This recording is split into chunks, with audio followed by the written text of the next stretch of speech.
It's being reported that Don Jr. is considering a very serious run for the presidency in 2028. Now, it sounds like, at least according to one source, that the ticket would be Don Jr. as president, J.D. Vance for VP. Despite Vance being the current vice president and having more political experience than Don Jr., um, his ego wouldn't let him run for VP, apparently, and he's considered the more seasoned politician based on the actions of his father. I think they are trying to capture the essence of Donald Trump because he is not eligible to run again, Trump Sr. Now, Trump Sr. will be term limited in 2028 if he lives that long, if he makes it to the end of his term. We know he is not in the best of health. He seems to be very obviously suffering some signs of age, some mental decline, things like that, and he's not in the best physical shape.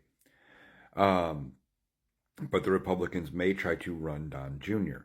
Now, this would not be the first father-son duo we have ever had uh, in the presidency if Don Jr. were to win, which I don't think is even remotely possible. But we have had two other father-son duos, John Adams and his son John Quincy Adams, and then, of course, George H.W. Bush and George W. Bush.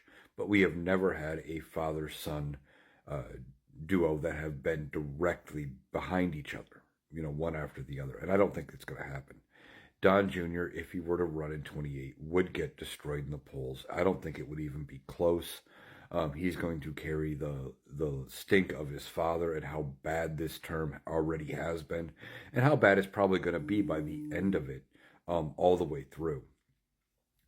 J.D. Vance, for his part, I don't think has a chance to win either, but I think he could have potentially a better chance to run if he doesn't have any sort of a connection to Donald Trump, especially if something were to happen and J.D. Vance had to become president before the end of 28, and he was running without that Trump connection for a little while. But this idea of floating Don Jr. just cements the idea that Donald Trump fashions himself a king and would want to pass the legacy, the power on to his son or successor. Again, I don't think Donald Jr. would have a remote chance of actually winning. But this is what they're coming up with at this point. When I say Democrats have a real chance to win in 28 and have a good chance to win the midterms in 26, it's because of decisions like this coming out from the Republican Party.